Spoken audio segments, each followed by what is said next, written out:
Assalamualaikum warahmatullahi wabarakatuh. Salam sejahtera untuk kita semua. Sebelum mulai, saya mohon dengan keikhlasan hati kalian untuk menekan like dan subscribe agar channel ini terus berkembang. Bagi yang beragama Islam, mari kita tulis sholawat kepada Nabi Muhammad di kolom komentar agar pengetahuan yang kita dapat menjadi berkah dan dihitung menjadi amal yang bermanfaat. Bagi yang bukan muslim, silakan tulis keinginan yang belum terwujud di kolom komentar. Karena keinginan yang kita tulis berulang-ulang, maka jalan menuju impian akan terbuka lebar.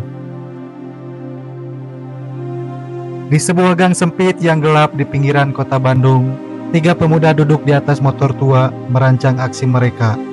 Mereka adalah Asep, Ujang, dan Jajang, trio begal yang sudah lama meresahkan warga. Kota ini pernah damai, tetapi malam-malam kini berubah menjadi mimpi buruk sejak mereka muncul. Dengan pisau di tangan dan rencana di kepala, mereka membuat jalanan kosong menjadi penuh ancaman. "Kita cari mangsa malam ini," ujar Asep, pemimpin mereka. Matanya tajam, memancarkan aura intimidasi yang membuat Jajang, anggota termuda, sering tidak nyaman. "Sep, apa kita gak takut ketangkap? Polisi makin sering patroli?" tanya Jajang dengan nada ragu. Asep menatapnya dengan tajam. "Kalau takut gak usah ikut, gue gak butuh pengecut." Ujang, pria berbadan kekar yang menjadi tangan kanan Asep, menepuk bahu Jajang. "Santai aja Jang, kalau ada apa-apa kita bisa kabur kayak biasa." Malam itu mereka memutuskan untuk beraksi di jalan lenggang dekat stadion. Mereka tidak tahu bahwa sasaran mereka kali ini akan menjadi pelajaran yang tidak pernah mereka lupakan. Di tengah malam yang sepi, sebuah motor sport melintas dengan suara merdu. Asep memberi aba-aba dan mereka langsung menghadang. Ujang melompat ke depan, mengacungkan pisau dengan penuh ancaman. "Turun sekarang, jangan banyak ngomong," teriaknya. Pengendara motor itu, seorang pria bertubuh kekar sekitar 40 tahunan, menghentikan motornya. Dia melepas helmnya perlahan, menatap ketiga tanpa rasa takut. "Kalian yakin mau coba saya?"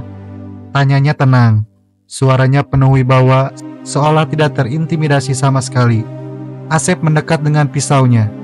"Lo pikir kita bercanda? Cepat serahin motor ini." Pria itu tidak menunggu. Dalam hitungan detik, dia melumpuhkan Asep dengan satu gerakan cepat, menjatuhkan pisaunya. Ujang mencoba menyerang dari belakang, tetapi pria itu memutar tubuhnya dan melayangkan pukulan telak di wajahnya. Jajang yang ketakutan mencoba lari, tetapi pria itu menangkapnya dengan menjatuhkannya ke tanah. Ketiganya terkapar di pinggir jalan, tubuh penuh memar. Siapa lu sebenarnya?" tanya Asep dengan napas tersenggal. Saya pelatih tinju," jawab pria itu. "Dan kalian baru saja salah sasaran." Pak Dede, pelatih tinju itu, menyeret mereka satu persatu ke kantor polisi dengan bantuan petugas patroli yang kebetulan lewat. Di sepanjang jalan, dia tidak berhenti memarahi mereka. "Kalian ini bikin malu, anak muda bukannya kerja yang benar malah bikin takut orang keluar rumah. Hidup susah iya, tapi nggak berarti kalian boleh ambil jalan yang salah." Jajang yang merasa paling bersalah mencoba bicara. "Pak, saya gak punya pilihan, saya cuman ikut mereka." Pak Dede berhenti berjalan, menatap Jajang dengan tajam. "Pilihan itu selalu ada. Kalau kamu benar-benar mau cari jalan keluar, kamu gak akan ada di sini sekarang." Setibanya di kantor polisi, ketiganya langsung dimasukkan ke dalam sel.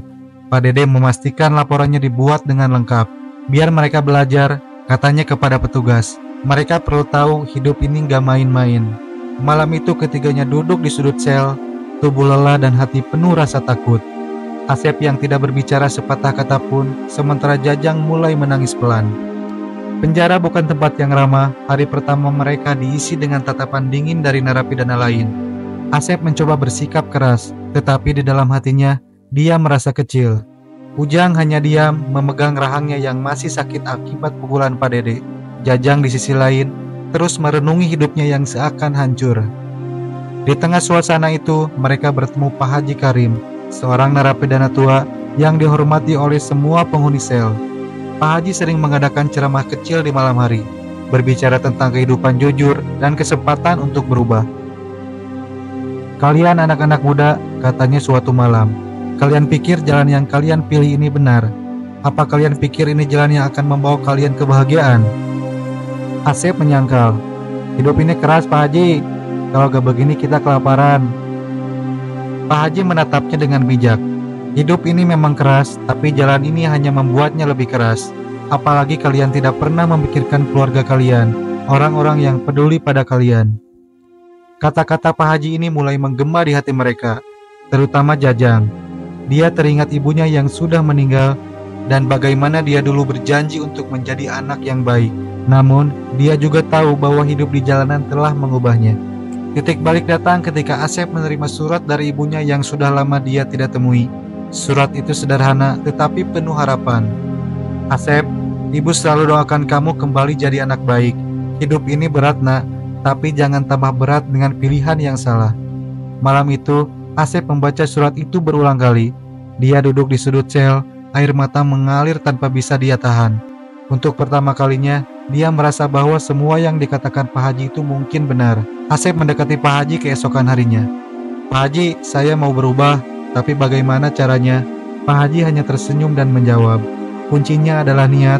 Kalau kamu punya niat, Allah akan tunjukkan jalannya. Hari-hari di penjara menjadi awal perjalanan baru bagi mereka. Pak Haji mengajak mereka untuk ikut dalam kegiatan keagamaan di penjara. Jajang mulai belajar membaca Al-Quran. Setiap malam dia menghafal ayat-ayat dengan terbata-bata. Tetapi ada ketenangan yang mulai dia rasakan. Ujang yang sebelumnya hanya mengandalkan kekuatan fisik, mulai belajar bersabar. Dia mendalami meditasi dan sering membantu para narapidana lain dalam tugas-tugas kecil. Asep, yang selama ini penuh kemarahan, mulai belajar untuk menahan diri. Dia sering mendengarkan ceramah Pak Haji dengan serius. Hidup ini seperti ring tinju, kata Pak Haji suatu malam.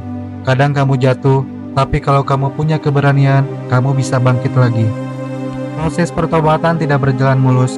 Suatu hari, Asep terlibat dalam pertengkaran dengan narapidana lain yang mencoba mengintimidasi mereka.